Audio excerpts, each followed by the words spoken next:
अवधूत चिंतन श्री गुरुदेव दत्त श्री स्वामी समर्थ।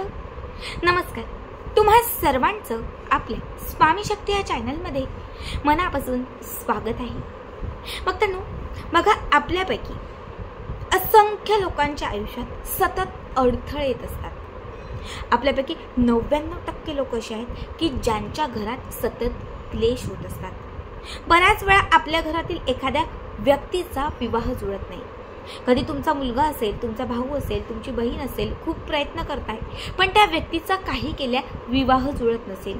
घरात संतान प्राप्ती म्हणजे एखाद्या व्यक्तीचं लग्न होऊन 4-5 वर्ष झालेले आहेत, मात्र अजूनही त्याला बाळ होत नसेल।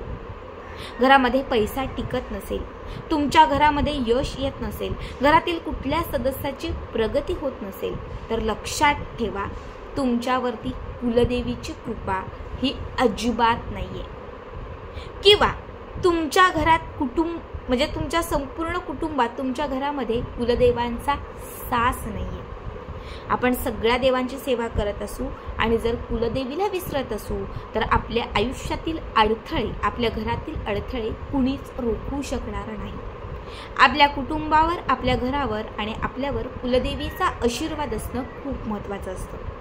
आता कुलदेवी म्हणजे काय, तर आपल्या कुलाचार पुढे नेणारी, आपल्या कुलाचं संरक्षण करणारी कुलदेवी। प्रत्येकाच्या कुलानुसार आपली एक देवी असते आणि त्या देवीची जर तुम्ही मनोभावे सेवा करत असाल, त्या देवीच्या वारानुसार जर तुम्ही तिची काही यथाशक्ती पूजा आराधना करत असाल तर तुमची कुलदेवी प्रसन्न राहते। तुमची कुलदेवी तुमच्या कुलात, तुमच्या कुटुंबात जागृत राहते आणि जेव्हा कुलदेवी जागृत राहते, जेव्हा कुलदेवी प्रसन्न असते, तेव्हा तुमच्या आयुष्यावर कितीही मोठं विघ्न आले ते सहज टाळून जाते। ज्या घरावरती, ज्या व्यक्तीवरती कुलदेवीचा आशीर्वाद असतो, बघा, त्या घरामध्ये नेहमी पैसा खेळता असतो। अशा घरामध्ये कुठलेही अडथळे नसतात, अडचणी नसतात। अशा घरामध्ये कुठल्याही प्रकारचे सहजासहजी विघ्न येत नसतात। अशा घरामध्ये नेहमीच संतानप्राप्ती योग किंवा विवाह योग जे आहेत हे पटकन जुळून येतात। पण लक्षात ठेवा, तुमच्या कुटुंबात जर या काही समस्या असतील तर तुम्हाला आज या व्हिडिओमध्ये जो उपाय मी सांगणार आहे, हा उपाय तुम्हाला करायचा आहे। संकल्पयुक्त संकल्पाने कुलदेवीची ही एक सेवा जर तुम्ही करायला सुरुवात केली, तुमच्या सर्व इच्छा पूर्ण होतील, अडथळे दूर होतील, अपघात टळतील, आजारपण कमी होईल आणि तुमच्या घरामध्ये नेहमीच कुलदेवीची कृपा राहील। आता लक्षात ठेवा, या उपायासाठी आपली कुलदेवी आपल्याला माहिती असणे खूप महत्त्वाचे असते। आता कुणाची कुलदेवी ही सप्तशृंगी माता असते, कुणाची कुलदेवी ही तुळजाभवानी असते, कुणाची कुलदेवी ही रेणुका माता असते, तर कुणाची कुलदेवी ही अंबा माता असते। आता प्रत्येकाच्या कुळानुसार आपापली कुलदेवी असेल। आता आमची कुलदेवी ही तुळजापूरची तुळजाभवानी आहे। आता आपल्याला काय करायचं आहे, तर जो वार तिचा असेल, आता कुठल्या देवीचा वार मंगळवार आहे तर कुठल्या कुलदेवीचा वार हा शुक्रवार आहे। आमच्या कुलदेवीचा वार जो आहे तो मंगळवारचा आहे, त्यामुळे मी मंगळवारच्या दिवशी हा उपाय करेल। ज्यांची कुलदेवी ही तुळजाभवानी आहे, मला वाटते त्या प्रत्येक भक्ताचा जो दिवस आहे कुलदेवीची सेवा करण्याचा तो मंगळवार आहे। मात्र ज्यांची कुलदेवी ही कोल्हापूरची अंबा माता आहे, तर त्यांचा जो वार आहे हा शुक्रवारचा आहे।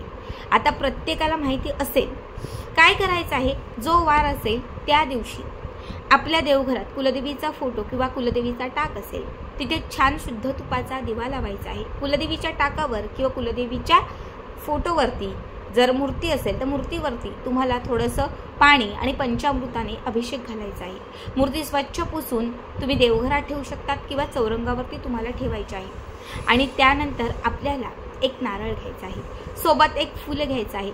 नारळ आपल्या उजव्या हातामध्ये घ्यायचा आहे, त्याच्यावरती फूल ठेवायचं आहे, अक्षदा ठेवायच्या आहेत, 2 पळीभर पाणी घालायचं आहे आणि त्यानंतर कुलदेवीला आपली इच्छा सांगायची आहे। जी इच्छा असेल, संतानप्राप्त असेल किंवा विवाह संदर्भात असेल, प्रमोशन असेल, नोकरी असेल, कुठलीही तुमची अडलेली इच्छा असेल, ती इच्छा कुलदेवीला सांगायची आहे आणि हा जो नारळ, फूल आणि तांदूळ जे आहे ते कुलदेवीला अर्पण करायचे, कुलदेवीच्या समोर ठेवायचे। पहिल्या दिवशी बघा, पहिला जो वार आहे आपला, म्हणजे पहिल्याच दिवशी तुम्ही ही सेवा कराल त्या दिवशी संकल्प करायचा।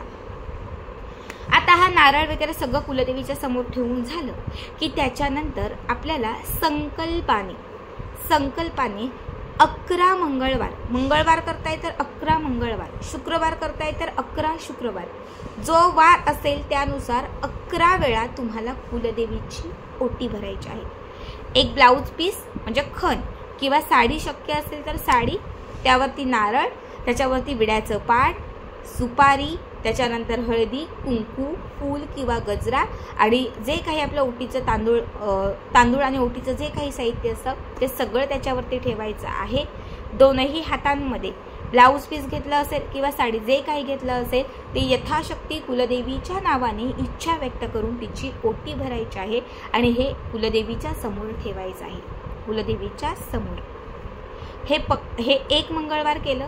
पुढच्या मंगळवारच्या दिवशी पुन्हा एक ब्लाऊज पीस, नारळ, तांदूळ, सांगितलेलं सगळं साहित्य घ्यायचं, पुन्हा इच्छा व्यक्त करायची आणि कुलदेवीला अर्पण करायचं. असं 11 मंगळवार किंवा 11 शुक्रवार तुम्हाला तुमच्या कुलदेवीला हे अर्पण करायचं आहे.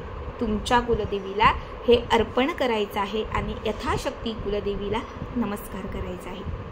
आता 11 मंगळवार किंवा 11 शुक्रवारांमध्ये या ओटीचं काय करावं हा प्रत्येकाला प्रश्न पडेल. 11 मंगळवारच्या सगळ्या ओट्या एका पिशवीत भरून ठेवू शकता. जेव्हा मूळ टाकावरती कोल्हापूर असेल, तुळजापूर असेल, जेव्हा मूळ टाकावरती तुम्ही जाल तेव्हा जात असताना ह्या ज्या ओट्या आहेत त्या घेऊन जायच्या आणि तिथे गेल्यानंतर त्या कुलदेवीला ह्या सगळ्या ओट्या तिथे अर्पण करायच्या. किंवा तुमच्या घरामध्ये या ओट्या भरत असताना या मंगळवारी ओटी भरली आणि गुरुवारच्या किंवा शुक्रवारच्या दिवशी माझ्या घरात एखादी नवीन सवासीन स्त्री आली तर तुम्ही तिला हळदी कुंकू लावू शकता आणि ही देवीला ओटी भरलेली जी काही आहे ती त्या स्त्रीला देवीचं स्वरूप समजून तुम्ही तिलाही देऊ शकता. 11 मंगळवार किंवा 11 शुक्रवार जेवढे तुम्ही करणार आहात त्यामध्ये 100% तुम्हाला तुमच्या कुलदेवीची कृपा जाणवेल. किती कठीण असणारी तुमची जी इच्छा असेल ती 100% इच्छा पूर्ण होईल. कामातील अडथळे दूर होतील, अडचणी निघून जातील आणि यथाशक्ती तुमच्या ज्या काही इच्छा असतील त्या नक्की पूर्ण होतील. बघा, हा उपाय मी बऱ्याच पर्सनली लोकांना सांगितलेला आहे आणि प्रत्येकाचा रिझल्ट जो आहे तो पॉझिटिव्ह आहे. विवाहासाठी आणि संतान प्राप्तीसाठी तर हा खास उपाय आहे. प्रगती होण्यासाठी किंवा कामातील अडथळे दूर करण्यासाठी नक्की करा. यथाशक्ती आपल्या कुलदेवीची 11 मंगळवार किंवा शुक्रवार संकल्पाने ओटी भरा. पहिल्या दिवशी जो संकल्पाचा नारळ कुलदेवीच्या समोर ठेवलेला असतो तो नारळ मात्र कुणालाच द्यायचा नाही. जेव्हा आपला संकल्प पूर्ण होतो म्हणजे जेव्हा ती इच्छा पूर्ण होते, जेव्हा कुलदेवी तुमची ती इच्छा पूर्ण करते त्या दिवशी काय करायचं, हा नारळ घरातच फोडायचा आणि त्याचा प्रसाद करून घरातल्या सगळ्या सदस्यांनी तो ग्रहण करायचा. खूप साधा सोपा उपाय आहे बघा, नक्की करा. आणि आजचा व्हिडिओ तुम्हाला कसा वाटला कमेंट करा. श्री स्वामी समर्थ. जय जय स्वामी समर्थ.